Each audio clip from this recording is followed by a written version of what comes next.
Olá pessoal, tudo bem com vocês? Hoje nós temos uma live super especial. Todas são muito especiais, né? Fala sério.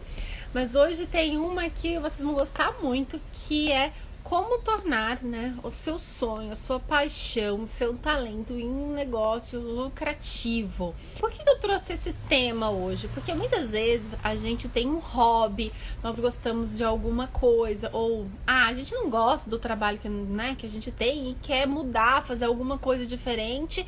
E, né, fica na dúvida do que fazer, será que eu tenho que fazer realmente alguma coisa que eu gosto, ou será que eu tenho que fazer alguma coisa que realmente só me dá dinheiro? E a ideia da gente tornar aquilo que a gente gosta, que a gente ama, em algo que nos dê um retorno, além de, né, um retorno relacionado a prazer, a fazer algo que a gente gosta, um retorno também financeiro. Então hoje eu convidei a Camila para a gente bater um papo. Ela, né, trabalhou muito tempo na área administrativa, vai contar um pouquinho aqui da trajetória dela, até que recentemente ela decidiu se especializar e começar a trabalhar com homestage, que era algo que ela gostava muito. E como ela, eu tenho várias alunas nos meus cursos que decidiram dar esse passo, que decidiram se especializar e buscar aquilo que para elas dão prazer, que é a paixão delas, dar esse passo em direção a uma melhor qualidade de vida, a fazer o que ama, a ter uma vida com sentido e também uma vida com propósito. Então faz muito sentido a gente agora no finalzinho do ano começar a pensar realmente o que a gente quer, pensar no que a gente quer pro próximo ano. A gente tem um ano novinho pela frente, com muita perspectiva positiva. Vamos começar a olhar para aquilo que realmente faz sentido, né? De forma a gerar valor, de forma a agregar coisas positivas, de forma da gente achar uma brechinha, né, nesse mundo que tá tão difícil, tão complicado, para que nós aí possamos ter algum sucesso, tá? E estamos aqui chegando no final do ano, e esse ano foi um ano que foi muito bom. Foi um ano que a gente começou realmente a repensar a forma de morar. As pessoas hoje, elas estão buscando adaptar, né, as suas casas, os seus imóveis ao seu novo estilo de vida. Com o Covid a gente acabou ficando muito mais dentro de casa e as pessoas viram que muitas vezes precisa de mais espaço, ou às vezes precisa de menos espaço, ou às vezes precisa de um espaço mais perto da natureza. E toda essa questão de repensar a forma como a gente vive leva à mudança, né? E a mudança num sentido muito positivo, de gerar esse movimento e esse movimento fazer com que abra novos horizontes pra gente. Então, bom, boa noite, é um prazer estar aqui de novo. E então, minha formação é em administração de empresas, trabalhei 20 anos na área de logística, qualidade, e há 2 anos eu venho buscando, né, não estou mais em empresa, então eu venho buscando algo que me dê realmente uma realização. E para mim, para muitos, né, esse ano foi um ano muito difícil, muito complicado, e para mim foi um ano extremamente desafiador e revelador, né, digamos assim. Então, eu descobri o homestaging agora, né, na pandemia, e eu descobri realmente um propósito de vida, que é o que eu vinha buscando há 2 anos, tive algumas experiências com administração de imóveis para Airbnb, algumas não foram tão agradáveis, então eu vinha buscando esse propósito de buscar o que realmente me dava prazer, que é a minha paixão por artesanato, design de interiores, né? Nunca estudei, mas eu sempre tive muito interesse como autodidata. E agora, quando eu conheci o homestaging, eu vi que era justamente tudo que eu buscava, né? Um propósito de vida. E foi sensacional, já fiz alguns trabalhos, estou super feliz. E agora estou transformando num negócio, né? Agora estou fazendo acontecer o hobby transformar num negócio, que é o mais desafiador, né? legal. Antes você trabalhava com o quê? Isso, então, eu trabalhei 20 anos na mesma empresa, numa montadora, na área de logística, né, a parte de planejamento, qualidade, mas sempre muito, tudo muito técnico, né? Mas eu sempre fiz por hobby, muitos artesanatos, o que você imaginar de artesanato, eu já fiz. Mas tive também algumas frustrações que eu tentei empreender com esses artesanatos, mas vi que eu não tinha, né, aquela né, não tinha o conhecimento para transformar num negócio. E há 2 anos eu saí dessa empresa, que eu fiquei 20 anos, e fui buscar o que eu realmente gostava, minhas paixões, e viabilizar essa paixão pelo artesanato, decoração, e né, ver se existia, né, uma forma de eu empreender com esse mercado. Legal. Olha, pessoal, na live de segunda, nós falamos que o primeiro item para a gente, né, buscar uma nova carreira é a parte de pesquisa. E essa parte de pesquisa é a gente se autoconhecer, saber do que realmente a gente gosta, o que a gente acredita, o que é o nosso propósito. Como é que você começou a pensar que poderia ser essa área de decoração, essa área de artesanato? Então, de início, né, de início eu fiz um trabalho com uma coaching de carreira e ela falou, zera tudo que você já aprendeu até hoje, seus conhecimentos, as suas pós-graduação, todos os cursos que você fez até hoje. Então, eu comecei a buscar as minhas áreas de interesse. Para você ver como não tem nada a ver, eu trabalhava em logística, né, qualidade, processos, né, tudo muito técnico, e eu vi que as minhas paixões realmente eram ligadas à decoração, né, artesanatos, né, tudo quanto né, que eu mais via mesmo, me interessava, fazia cursos, né, e aí eu acabei descobrindo nessa mentoria dessa coaching, né, que eu realmente gostava de algo relacionado a isso, mas eu nunca imaginei que existisse uma profissão, né, que pudesse centralizar isso. E eu, indiretamente, eu já fazia um trabalho similar nesses imóveis que eu administrava, mas imóveis próprios.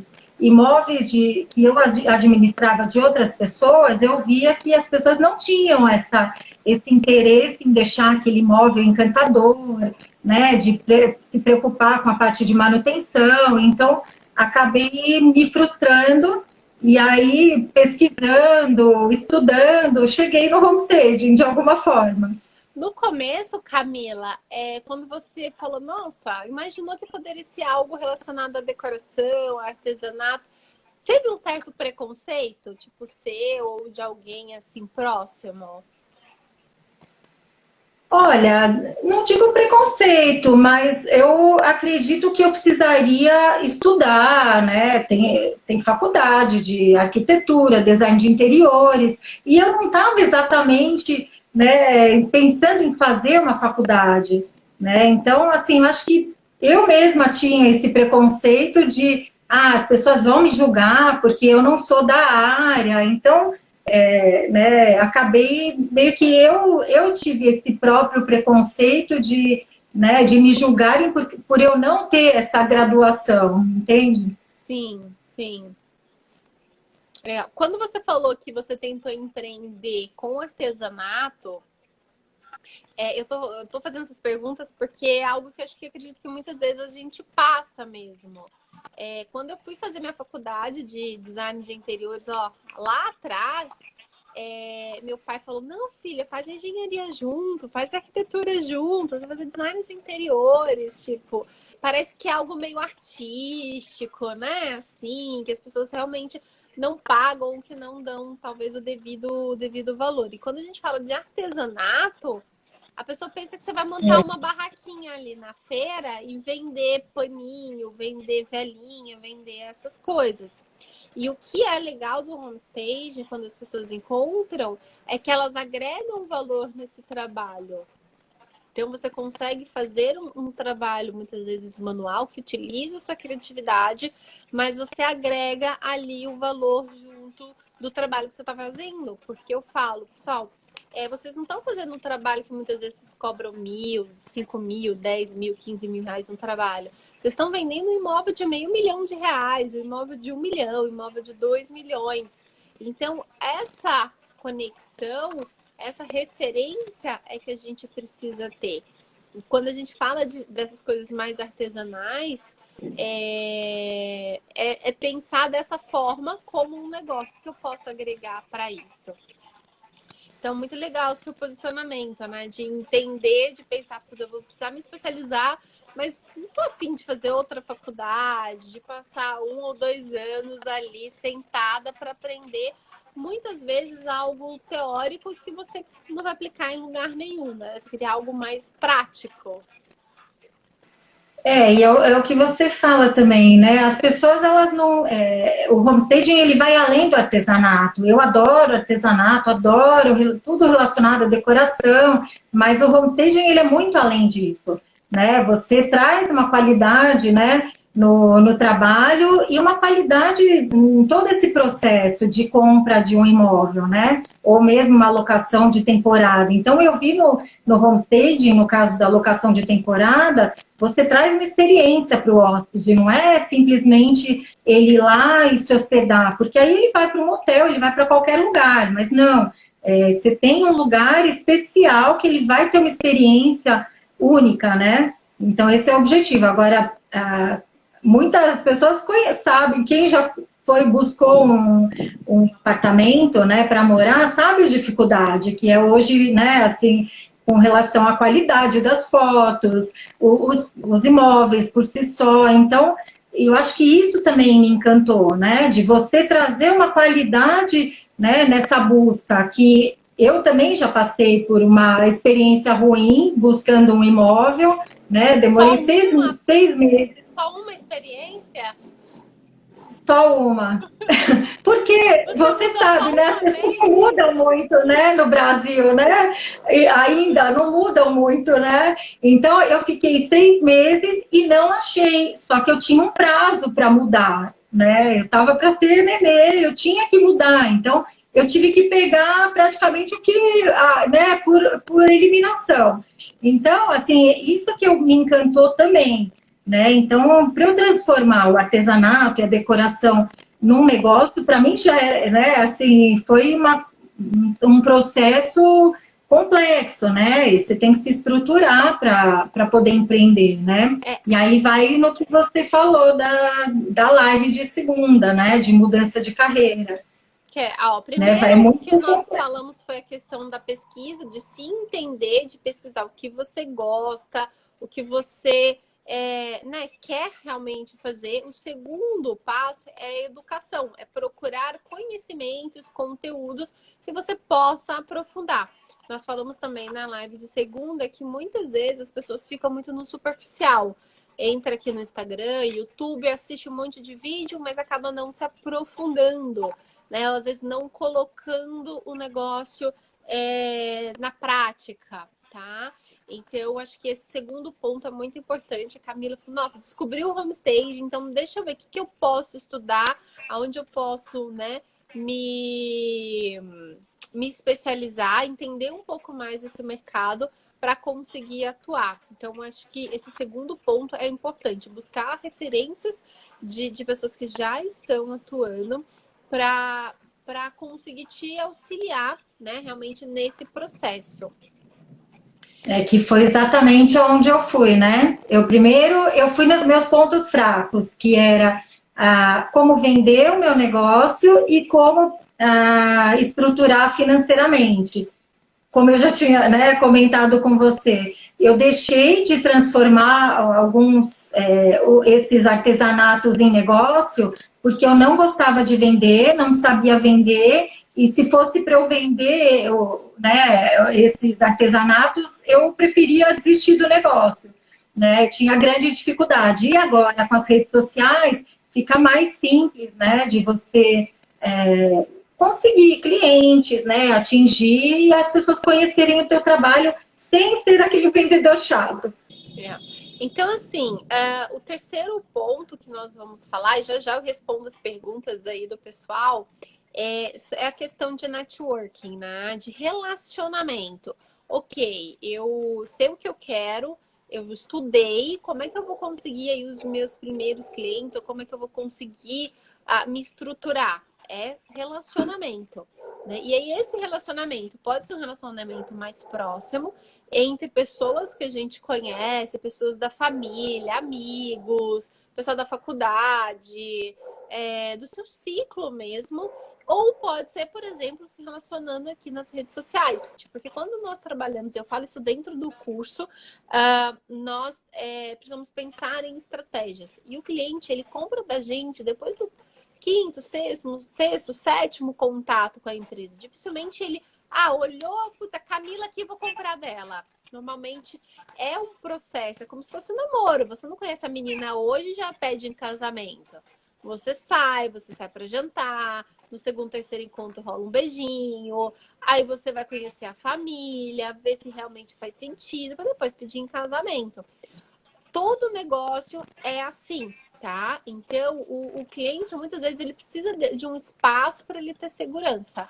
E precisa desse relacionamento. Ele se conecta com pessoas. Às vezes, olha e fala, nossa, eu gosto do jeito da Chay. Esse jeitinho mais meigo dela, né? Tudo. Vou comprar dela. Não vou com o jeito dela, não gosto como ela fala, não gosto como ela se posiciona, vou comprar de uma outra pessoa. Então, a gente tem isso. Às vezes você entra na loja, você vê uma vendedora, tipo, você não foi com a cara da vendedora, você não compra, você sai da loja, né?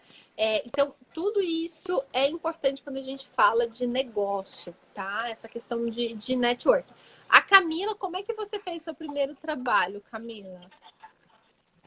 Então, o primeiro trabalho foi feito através de parceria com o corretor, né, que no caso é o meu cunhado, e já fiz outras parcerias com ele, com outra corretora também da família. Eu queria ter a técnica e ter a segurança para poder vender o meu negócio. Então, eu fiz uma parceria com o corretor, ele conseguiu uma exclusividade do imóvel, né? Então, agora, inclusive outros trabalhos também, já fiz mais alguns trabalhos também em parceria com corretores. Então, pessoal, o que eu quero trazer é que muitas vezes a gente quer ver um negócio mirabolante e às vezes a parceria ou o seu primeiro cliente está muito mais próximo de você do que você imagina. Você estudou, tem o conhecimento, tem o conteúdo, se você divulgar isso da forma correta, se você se posicionar da forma correta, você consegue aí os primeiros clientes. A gente tem um trabalho da Camila que depois a gente vai mostrar aqui para vocês, tá? Então, tenho certeza que se vocês começarem a perguntar, vocês vão encontrar alguém que conhece, pelo menos alguém que está vendendo, está alugando um imóvel. E em relação... eu já, inclusive, Chay, algumas propostas que já me pediram foram todas pessoas próximas a mim. Eu não foi ninguém assim, né? Assim, as primeiras propostas que eu passei eram pessoas próximas, né? Assim, amigos, colegas, conhecidos, ou uma amiga que me indicou. Então, isso é fato, né? As pessoas sempre tem alguém querendo comprar ou vender, ou alguém que conheça, né? Então, é o que você sempre fala, você não precisa ir tão longe, buscar em imobiliárias, você começando pela sua rede, né, de relacionamento, já é um grande passo. E aí a gente entra no quarto ponto, que é a questão da experiência. A gente pegar todo aquele conteúdo, aquele conhecimento que nós temos e aplicar. O ideal é que a gente cobre sempre pelo trabalho independente da venda ou não, porque não é nós que fazemos a venda. E quando nós falamos de negócio, você precisa realmente colocar na ponta do lápis para ver se aquilo que você está fazendo está gerando prejuízo para a sua empresa, né? E quando fazer um trabalho desse, como eu falou, olha, tem que ser tudo o contrário. Você vai fazer o trabalho, você vai fazer um orçamento, você fala, olha, custa X, o contrato é assim, dessa forma, tá? Para você realmente passar por todos os processos de um negócio. tanto da captação, quanto o orçamento, o levantamento de custos, no que envolve, quanto tempo você gastou com cada coisa ali. Qual que é a diferença, né, em relação ao hobby, aquilo que a gente só gosta, ou só faz porque a gente gosta, de um negócio? Exatamente a questão de levantamento de custos, entendeu? Quanto custa aquilo, o quanto vale, tá? E aí a gente tem uma pergunta aqui da Kellen, que tá falando, olha, Camila, é desafiador ver o artesanato como negócio e não como hobby. Aí a gente tem que analisar friamente o custo de tempo e de materiais. No homestaging, acho isso também, de ver custos para a precificação. E aí, Kelly, respondendo a sua pergunta em relação à precificação, quando nós trabalhamos com homestaging, o meu ponto de vista é que a gente tem vários tipos de precificação, especialmente por tempo de serviço. Não é que, olha, eu sou a dona do meu negócio, então a minha hora custa R$100 e tudo que eu vou fazer custa R$100. Não, funciona da seguinte forma, olha, eu vou fazer, vou embalar as coisas. Quanto custaria pagar alguém para fazer a embalagem das coisas? Não é R$100 a hora. Muitas vezes é R$100, talvez o dia, né? Ou às vezes é R$50 o dia. Então, a gente precisa ver que tipo de serviços está sendo feito, tá? E quando a gente fala de hobby, é algo que dá prazer pra gente, que a gente faz, algo que realmente a gente gosta. Mas quando a gente fala de negócios, a gente precisa realmente colocar na ponta do lápis. Tá melhor eu contratar alguém para fazer algumas coisas que para mim não são tão fundamentais, mas que é necessário no negócio, e eu dedicar as coisas que realmente eu sou fundamental, principalmente a parte criativa, tá? Então, tudo isso é importante. Isso né, assim, pessoas como eu, né, e muitos que adoram artesanato, se você não pensar friamente, né, quanto tempo eu vou gastar para personalizar um vaso, né, um objeto de decoração, né, um sofá que eu resolvi encapar ele todinho. Então, você tem que pensar friamente. Quanto tempo eu gastei, né, qual o benefício que vai trazer, e esse tempo que eu gastei poderia estar usando numa outra, né, atividade, num planejamento, né, então, quando você resolve empreender, você tem que pensar em cada detalhe, né? E o hobby, nem sempre você vai conseguir usar 100%, né? Transformar no seu negócio, né? O legal então, tem que saber a gente pensar que quando eu falo de um negócio, muitas vezes eu tenho que fazer algo que eu também não gosto. Por exemplo, eu sou criativa, mas eu tenho que fazer a parte administrativa, a parte financeira, a parte de controle de estoque, a parte de redes sociais. Tá? Então, assim, você vai ter dentro de um leque de coisas que você tem que fazer, tá? Um leque de trabalho, né? Algo que realmente é sua paixão e outras coisas que são necessárias. Isso a gente aprende realmente na prática, tá? E aí, a gente já passou pelo quarto e agora vem o último passo, que é em relação à conquista. Ok, eu fui lá, só recapitulando, eu pesquisei, me entendi, eu busquei me especializar, eu busquei fazer um network, construir relações, eu experimentei, coloquei ali a mão na massa e agora vem a conquista, né? Porque é ação. Se a gente não coloca ação nas coisas, não adianta só estudar. O que eu vejo muita gente compra curso, e mais curso, e mais curso, e aí faz um pouquinho ali, um pouquinho aqui, nunca coloca o método totalmente 100% aplicado e não consegue muitas vezes o resultado financeiro que espera, tá? E a gente tem que mostrar as conquistas que nós temos, mesmo que seja pequena. Então, como é que eu comecei lá atrás? Eu comecei com um blog, onde eu ia postando ali, primeiro os trabalhos que eu fiz, porque na época não tinha case, então tinha que postar os trabalhos que eu fiz. Depois eu fui mostrando os cases de sucesso. Olha, esse imóvel eu fiz, vendeu em 30 dias, esse eu fiz, vendeu em 3 meses, esse eu fiz, vendeu no dia seguinte. E ali eu fui mostrando para as pessoas as minhas vitórias, as minhas conquistas, e isso me gera muita credibilidade até hoje. Tá? Então vocês têm que mostrar a cara de vocês, mostrar o que vocês estão fazendo. Porque né, tem uma frase que é: se você não é visto, você não é lembrado. Então, mostrar isso é muito importante, mostrar esse trabalho e fazer esses 5 passos aí. Porque isso é um ciclo. Então, você faz, né, Camila falou, nossa, agora, depois que eu fiz o primeiro, já fiz parceria com um monte de gente, são pessoas próximas, ela tá estruturando melhor, né, as redes sociais para conseguir mais clientes e acho que dá um gostinho de vitória lá no fundo, né, Camila? Mas nada como a prática para você ver as dificuldades em todos os sentidos, né? Se eu planejei, né, de acordo, se eu, né, as dificuldades na montagem, quanto tempo eu demoro para montar, todas essas dificuldades, né, e melhorias é só a prática, né? Então, tudo tem que ser equilibrado, né?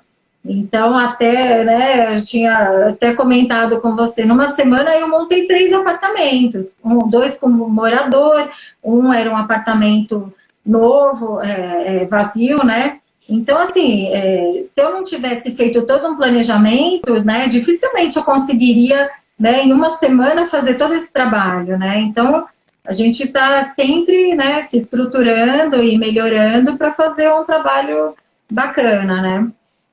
E assim, gente, tem uma pergunta da... Cadê? Ficou lá para trás. Da Kelly, né? Como você se estruturou para o negócio? Eu falo o seguinte, gente, comece pequeno, pensando grande. Eu tenho muitos alunos que chegam, nossa, eu vou fazer parceria que tem uma imobiliária, ela tem 5 mil imóveis, 10 mil imóveis, eu vou ficar rico porque eu vou fazer um monte de coisa.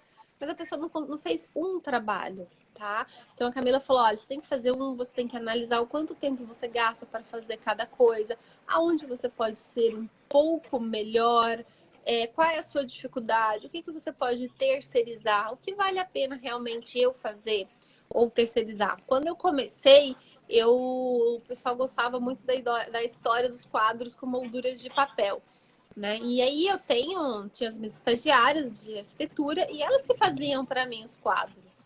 Porque, gente, dá um trabalho, muito trabalho fazer. Você tem que recortar, tem que medir, tem que dobrar, tem que colar, tem que não sei o quê. Não. E aí elas faziam os quadros, mas assim, era às vezes mais de um dia só para fazer. Até que então a Graziella, que também faz o curso, ela é designer gráfico, também design de interiores, e ela foi fazer um trabalho de home staging e ela falou, nossa, dá trabalho demais fazer esses quadros de papel. E como ela já tinha essa expertise da parte gráfica, ela abriu uma empresa. Hoje ela vende quadros feitos com molduras de papel. E ajudou muito a gente, porque dá muito trabalho. É melhor eu pagar R$ 50 e comprar lá 2, 3 quadros com a moldura de papel, que é só eu chegar e dobrar e colocar, coisa de 1, 2 minutos, do que eu ficar 2 horas, né? Eu ter comprado um papel que vai me custar R$ 2, 3, mas ter que ficar 2, 3 horas dobrando o papel. Então, isso a gente precisa colocar no preço, né? No nosso custo.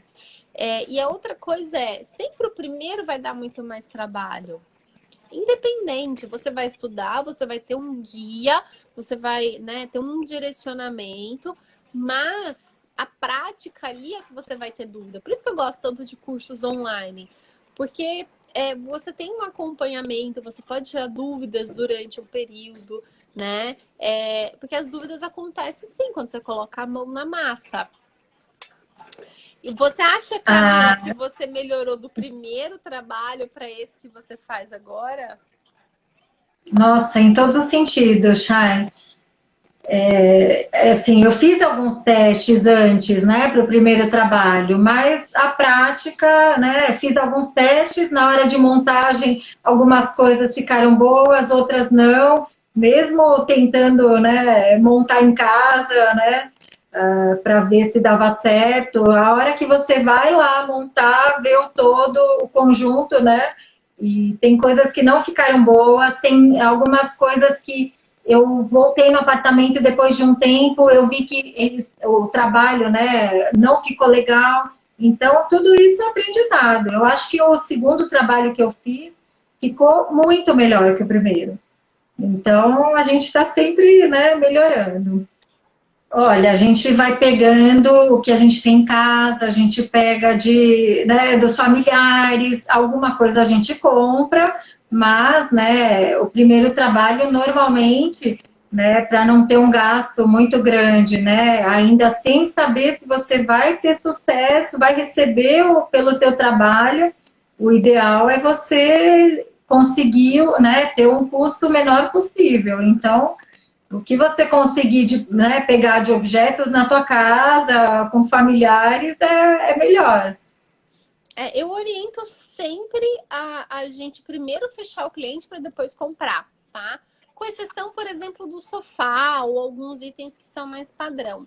Porque às vezes muda o estilo. Você comprou um negócio, sei lá, dourado, mas aquele é mais moderno, você vai ter que usar um preto. E aí já era. Né? Então, conforme vocês forem fechando, o legal é você ter mapeado ali os fornecedores, os principais fornecedores, e entender quanto tempo se gasta para comprar cada coisa ou para chegar, até porque agora a gente tem pandemia, muita coisa a gente compra pela internet, tem coisas que chegam em 5 dias, tem coisas que demoram 20, 30 dias para chegar. Eu peguei umas mesinhas de promoção, comprei acho que umas 6 ou 8 mesinhas, comprei um monte de mesinha que estava super promoção, que era para chegar em 15 dias, demorou mais de 30 dias para chegar. Porque teve greve do correio, aí teve mais não sei o quê, e aí, enfim.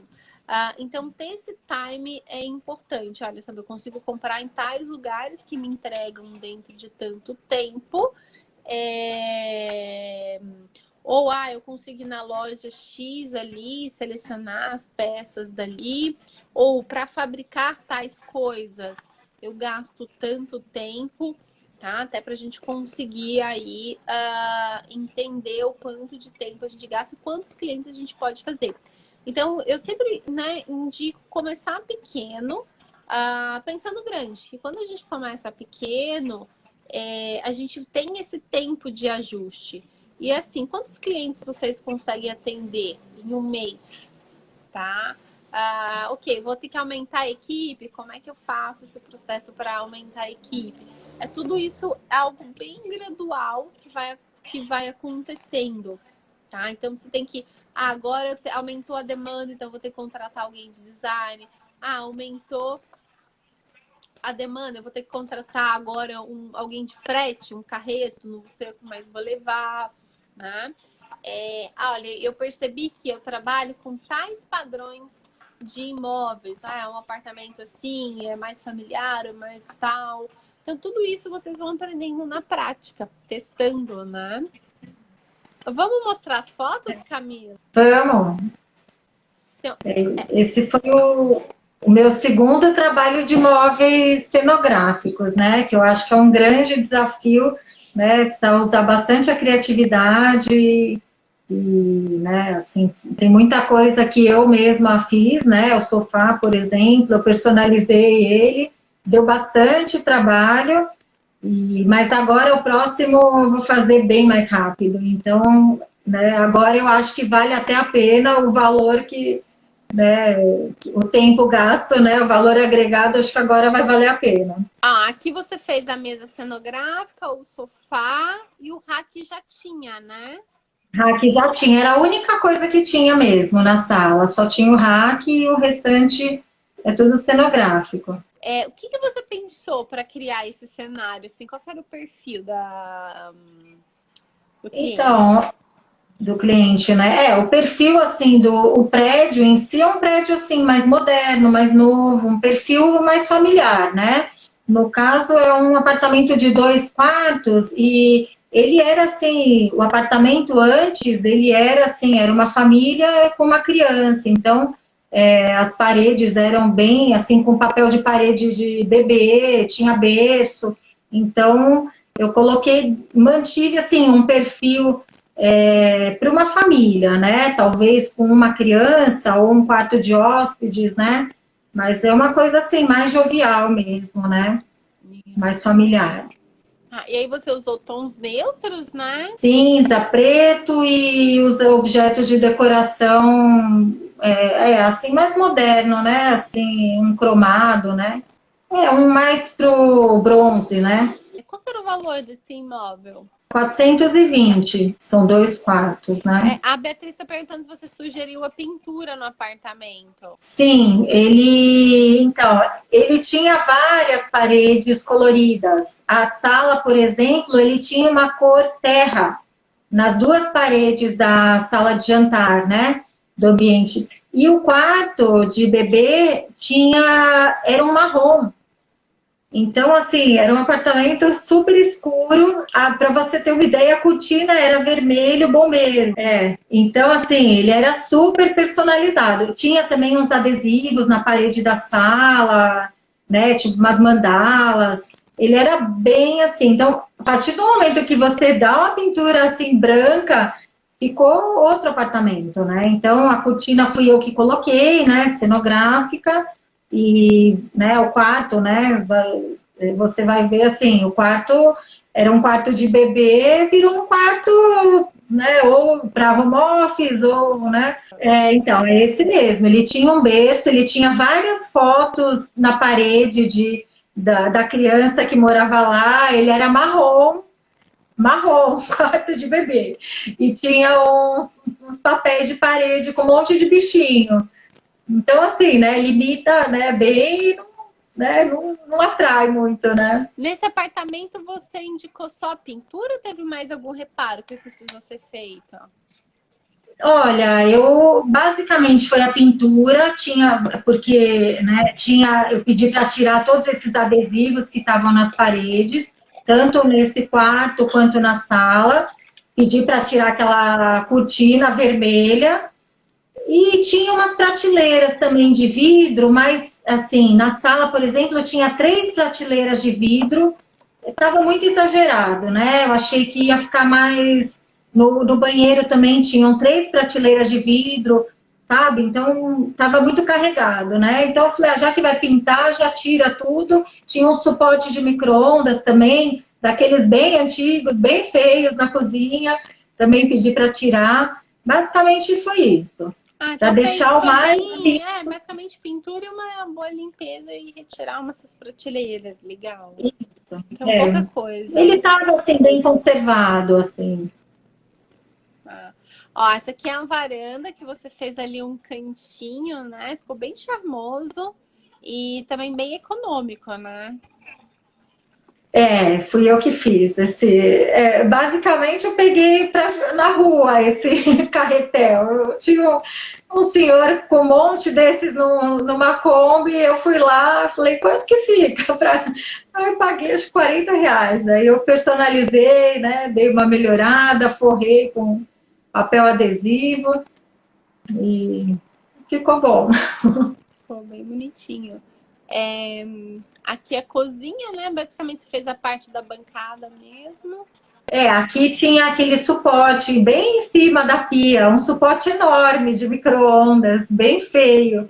Aí eu pedi para tirar. Ele ocupava, assim, praticamente toda a pia. Aqui o banheiro, você fez uma decoraçãozinha em cima da bancada. Ele tinha na parede, ele tinha 3 prateleiras de vidro, né? E ficava muito carregado, né? Não valorizava, né, o banheiro. E o quarto de casal? Isso já tinha, né, esses móveis. Então, eu fiz a cama cenográfica, né? Basicamente, né, foi isso. É a cama cenográfica e tentei puxar, né, os tons do armário. Você sugeriu troca de lâmpadas nesse apartamento? Olha, alguma coisa, sim, tinha umas lâmpadas, aquelas de LED, aquelas espiral, né, que ficava feio, inclusive, né, mas sugeri, eu sempre gosto de pôr a de LED normal, né, mas não trocaram luminárias, mas trocaram pelo menos as lâmpadas, colocaram, e assim, na sala já tinha a sanca, tinha aquelas, né, tinha bastante iluminação, e até a sala até que era bacana, mas os quartos eram, né, eu pedi para colocar essa de LED para ele ficar mais iluminado. E você tem uma equipe que faz a obra? Como é que funciona quando precisa fazer esses reparos? Não, né, eu não sou nem arquiteta, nem designer, assim, eu tenho, né, eu faço as indicações, né, do que faz parte do homestaging, né, com relação a o que eu gostaria que trocasse, mas eu faço parcerias, né, com quando me pedem, indico algum, até arquiteto, às vezes pedem, ou, né, alguns serviços gerais, né, quando a pessoa já não tem, né, alguém. Mas, normalmente, eu indico, eu não faço essa parte, eu só faço o levantamento do que precisa ser feito. Não, eu indico isso também nos cursos e cada profissional age de alguma forma, né? Tem arquitetos e designers que se especializam em homestaging, então eles adoram quando tem reforma, que eles acabam fazendo um pacote um pouco maior. Eu mesmo já fiz várias reformas, hoje 99% eu faço como você, eu indico alguém de confiança para fazer o trabalho, ou se for coisas bem pontuais, até indico algumas plataformas online, alguns aplicativos que o cliente pode buscar ali. Tá? Porque, gente, cada um... quando a gente fala de transformar um hobby em um negócio, a gente precisa pensar nesses 5 passos que eu falei hoje aqui, que a gente falou, que a Lilian trouxe na aula, né, na live passada.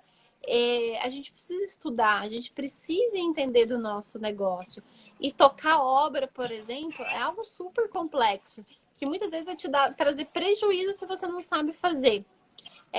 Eu vou tentar vender um imóvel, mas você é corretora, né? Você estudou para isso? Você tem as conexões certas para realmente conseguir vender? Será que você não está entrando, né, numa seara ali? Ou indicar para o cliente fazer sozinho, tentar vender sozinho? Porque muitas vezes pode também dar problema de documentação, problema de que a gente escuta de gente que teve assalto, que roubou, enfim. Então, a gente precisamos ser profissionais quando nós queremos transformar o que a gente gosta em realmente um negócio. Então, o que eu percebo muito é que a gente quer, eu vou ficar lá fazendo meu artesanato ou fazendo, né, as coisas que eu gosto manuais, mas eu não vou me dedicar o tempo necessário ou não vou me esforçar o tempo necessário para aprender outras coisas que eu não gosto. Então, sabe, colocar numa balança, tá? De um lado vai ter as coisas que você gosta, legal, que você vai sentir prazer, e do outro lado vai ter as coisas burocráticas, as coisas, eu preciso saber vender, preciso saber fazer marketing para conseguir tirar esse seu sonho aí do papel. Tá? Exatamente. É muito fácil, né, a gente se perder nesse ponto, né, para quem gosta né, de artesanato, né, então eu por mim personalizava tudo. No começo eu me empolguei, né, começo de curso, comecei a fazer um monte de coisa. Aí quando você coloca no papel e vê a viabilidade, não sustenta para o teu negócio, né? Muitas horas trabalhadas para um custo que você não tem nem como custear isso, né? Sim. A fotografar para vender. Parabéns, ficou um trabalho bem delicado. Você conseguiu explorar bem a decoração e ficou bem delicado. É o que eu percebi também. As cores suaves, passa uma sensação, né, de limpeza, de amplitude, de aconchego ali dentro. E as fotos foi a Camila mesmo que tirou, né? Ainda estou melhorando. E eu acho que também não é a minha praia, né? Eu acho que vale mais a pena, fica uma coisa mais profissional contratar um fotógrafo, né? Cada um na sua área. Eu acredito que nós precisamos sim entender de fotografia. Isso é essencial para o nosso trabalho de homestaging, porque o primeiro contato que o cliente vai ter é com a foto. Então você precisa saber direcionar o fotógrafo, você precisa saber cobrar do fotógrafo o que ele precisa entregar ali para ter resultado, tá? Porque senão vai subir as fotos, vai ser só mais uma ali dentro dos portais. Então você precisa saber explorar e saber fazer essas fotos. Não necessariamente você precisa fazer sempre, porque aí entra questões de equipamento, tá? Dos acampamentos caros, tem questão de edição, tem truquezinhos da fotografia ali que é importante. O fotógrafo vai saber, tá? A iluminação, né? A Kellen colocou aqui, Chay, olhando como negócio, estou colocando tudo no papel e estou assustada com o custo. Uma montagem básica de um ambiente fica bem caro. Vamos lá, a gente precisa entender o que é caro, porque caro é relativo, tá? vamos lá. Quando eu comecei a trabalhar com homestaging, e aí eu falei, ok, tem um apartamento, um imóvel vazio. O que eu preciso fazer nesse imóvel? Né? Ok, dentro do homestaging a gente tem ali uma porcentagem de 1 a 3% do valor do imóvel. 3%, gente, é um valor muito alto. Eu falei, o que eu consigo fazer mobiliando o imóvel, investindo em torno de 1% do valor dele? Tá? Então foi aí eu fiz uma conta de trás para frente. Então eu falo isso sempre. A gente ganha na compra e não na venda. Eu vou dar um exemplo básico do sofá, tá? O sofá tem pessoas, tem alunos que chegam para mim falando, Chay, a minha costureira quer me cobrar R$ 500 só para costurar a capa. Então, se você coloca realmente no custo R$ 500 da mão de obra, mais cento e pouquinho do tecido, mais as caixas, vai ficar o valor praticamente de você compraria um sofá baratinho, mas conseguiria comprar um sofá. Então, você precisa ver o que você está colocando no papel, o que você está comprando, que realmente tenha, né, o custo disso, tá? E aí, gente, existe uma questão entre preço e valor, tá? Tem coisas que você consegue comprar com preço baixo, mas na hora que você faz a composição, parece uma peça de valor. Esses dias, a Natália, que é uma arquiteta, também faz homestage, ela me conheceu muito tempo atrás, quando eu fazia alguns workshops, e ela postou que você viu essa, Camila, que ela pegou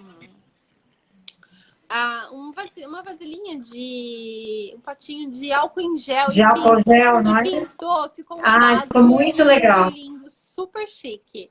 Então é isso, muitas vezes utilizar essa criatividade para a gente conseguir baixar o custo, tá?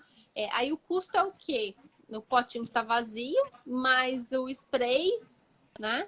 Então tentar. Aí também depende. Desculpa, depende também do perfil, né, do imóvel, né? Eu usei muito no meu primeiro trabalho coisas que eu personalizei, né? Então eu peguei vidro de palmito, um vidro de sabão, né? Assim, então muita coisa eu personalizei, né? O custo seria da minha mão de obra, né? E do spray, né?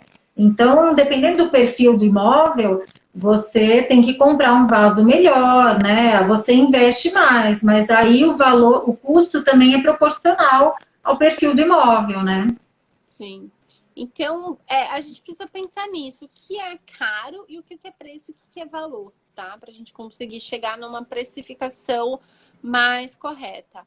E entender realmente aquele trabalho como negócio que tem que gerar lucro. E você precisa pensar em uma série de coisas, como, por exemplo, um ponto de equilíbrio. Quantos trabalhos realmente eu preciso ter no mês para que eu consiga pagar os meus custos fixos e para que eu consiga ter um lucro, tá? Então, isso é algo que a gente precisa pensar muito e ver realmente aquilo como negócio. O que eu vejo é que as pessoas falam, se der tempo eu faço tal coisa, se der tempo eu posto no Instagram, se der tempo eu ligo para aquele contato. E você acaba postergando, e aí depois no final do mês ou no final do ano, você fala, não consegui nenhum cliente, ou não consegui tal coisa. Mas realmente, o quanto de tempo você se dedicou para fazer aquilo que era necessário fazer? Você já fez o seu planejamento para o próximo ano? Você já sabe exatamente quantas pessoas você precisa falar para conseguir fechar uma venda? Você sabe o perfil de imóveis que vocês vão trabalhar? Vou trabalhar, por exemplo, esse apartamento que a Camila fez, em torno de uma faixa de 400, 500 mil reais. Não, vou trabalhar com imóveis acima de 800 mil, então o meu arsenal ou a minha forma de trabalhar vai ter que ser diferenciada. Tudo é muito... A gente precisa realmente pensar nisso e colocar no papel. Já chega, estamos no final do ano, semana que vem é mais tranquilo, férias, né? Coloca ali, pega um calendário grande e faz um planejamento mínimo possível. Ok, estou começando agora, quero começar agora. Né? Pensa nesses 5 passos que nós falamos na live passada e agora. Se entender, né? Ver o que realmente você gosta, buscar se especializar, buscar estudar sobre o assunto, fazer essa questão do network, quais pessoas você pode falar. A Lilian trouxe um exemplo muito legal na aula passada, chegar, por exemplo, pai, que no seu trabalho seria interessante eu falar a respeito de tal coisa? Ou amigo, liga pro cara, então, fulano, você conhece alguém que seria interessante eu falar sobre tal coisa? Fala, coloca lá, olha, por semana eu vou ligar para 5 pessoas, 10 pessoas. Precisa ter metas e objetivos. A gente falou disso também numa live que eu fiz com o Gustavo esse mês. Mas se vocês pegarem tudo isso que eu trouxe de conteúdo, montar esse planejamento, tenho certeza que vocês vão ter sucesso aí no próximo ano. E em janeiro eu vou estar começando também a postar no meu blog mais trabalhos, tá? Esse final de ano eu acabei postando alguns outros conteúdos, mas a partir de janeiro eu vou voltar a postar mais trabalhos, que eu adoro isso. A questão, né, da conquista, da vitória, de mostrar realmente o trabalho, como a gente fez aqui com a Camila, mostramos um pouquinho dos vários trabalhos que ela já fez. E aí eu conto com vocês, pessoal. Tá? De vocês colocarem isso em prática e mandar mensagem. Chay, consegui, fiz, tá dando certo. Porque eu sempre falo que a gente tem que ver o copo meio cheio do que meio vazio. Tá? Então, aonde eu posso ver? Pegar um problema e transformar numa solução, numa oportunidade. É isso que nós temos que pensar para o próximo ano.